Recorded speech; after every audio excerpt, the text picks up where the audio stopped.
Okay, that completes the 1980s. Now on to the 1990s. First up is the second worst movie he's ever made, Hook. Absolute trash. D tier. Whoa, what the fuck kind of fentanyl are you taking, OJ? Your cap is over 9,000 on this one, Obama. You need to calm down. No, it's not, Joe, and I will not calm down. Robin Williams isn't Peter Pan for 80% of this fucking movie. He's just some dumb, rich, white dude who's a terrible father and a bad husband. Hell, I bet Spielberg based him on you, Trump. Not a chance. Peter ain't Gucci enough to be a stand-in for me. Barack, the point of the movie was for Peter to find his imagination again, to remember what it was like to be a kid. That was the point of his character arc. Joe, that character arc is stupid. Imagination doesn't put food on the table. It's symbolic. Nah, Joe, I actually kind of see Obama's point. In all reality, that fat black kid thud butt should have looked like Starvin' Marvin from South Park. Thank you, Donald. Don't thank me yet, Barry. The rest of your opinion is complete and utter bullshit. The score by John Williams is magical as fuck. The production design be drippin', and Dustin Hoffman is hands down the best live-action Captain Hook. It also has sexy mermaids and a hot Tinkerbell. Can't lie, I'd tap both in a heartbeat. Dude, one's a fucking fish and the other is a fairy. They're only half fish, Barry, and fuck you, your wife is a benzo-loving Tinkerbell. But that's never stopped you from nutting in her, you zesty punk. And yet she's still got a better pussy than your plastic sex doll of a wife. There's no plastic in her, Obama. Only silicone, thank you very much. Guys, quit fighting.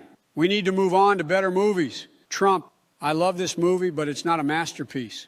I'm willing to place it in B tier. I'm absolutely fine with that ranking, Joe. Fucking bullshit. I'll never understand why this is a cult classic. Okay, up next is Jurassic Park. S tier. Enough said. This movie would have stood the test of time even without its sequels, and to this day, it's still the benchmark for every new dinosaur movie. It's a pity they had to go and make more movies. Oh, I don't know about that. I quite like Jurassic Park 3. No cap, JP3 is a hood classic. Now for a completely different tone of movie, Schindler's List. I hate to say this, but I've actually never seen this movie. What? How the hell have you not seen Schindler's List, Donald? It's required viewing. What the fuck did you just say, Trump? Jesus, am I live streaming this conversation or something? Trump, you better give me a damn good reason as to why you've never seen Schindler's List, or I swear to Gad, I will call upon the unholy power which is Jewish Twitter, and we will annihilate your anti-Semitic ass. Chill your tits, Ben. It's honestly a very simple answer. My accounting department has thousands of Jews in it, and whenever I watch Holocaust movies, I'm always reminded about how I'm slowly going bankrupt. And if there is anything that I hate more in this life than Stormy Daniels, it's bankruptcy. You know, that's somehow the most understandable yet offensive reason for not watching a movie I've ever heard. Not bringing your work home with you is understandable. Okay, Trump, you're safe for now. But if you guys don't show your support for Israel by putting Munich into S tier, I'm going to make all of your lives a living hell.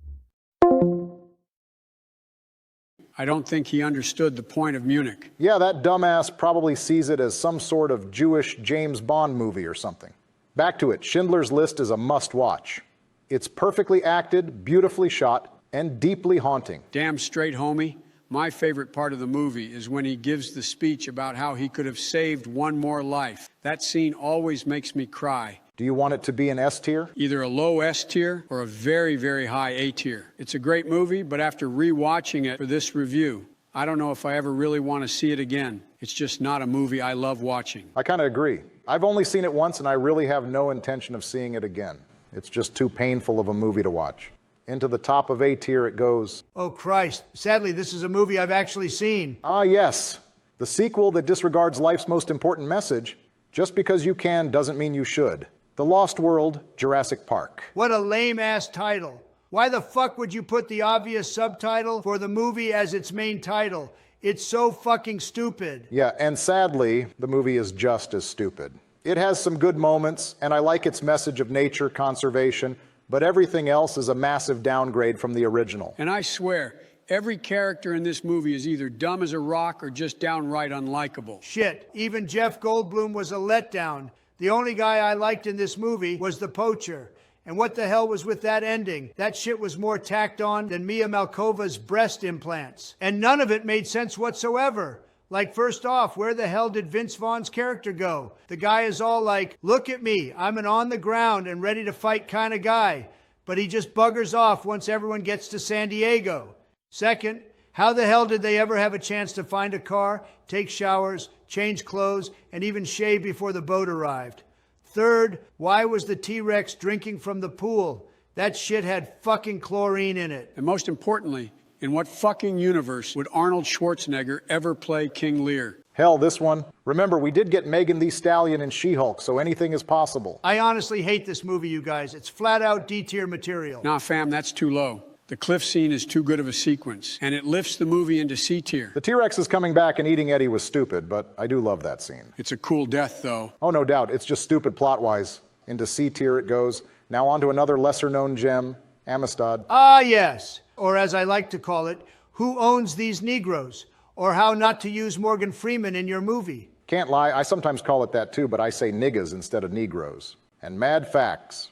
Morgan Freeman did nothing in this movie besides stand around and be an Uncle Tom. I liked the movie. It had good performances from Matthew McConaughey and Jimon Hounsou, but overall, it's really bottom of the barrel for Spielberg's biopics. I also hate the ending speech from Anthony Hopkins. John Quincy Adams was definitely an abolitionist, but he would have never said any of that shit about slavery in front of the Supreme Court. The case was literally about property ownership and trade law. You seriously gonna call African slaves property, Joe? Oh, hush, Obama. That's literally how the world viewed them at the time.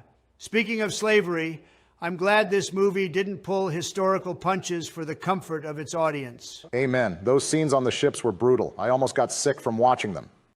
I was kind of talking about how it showed black people selling their own kind into slavery, but okay. Son of a bitch!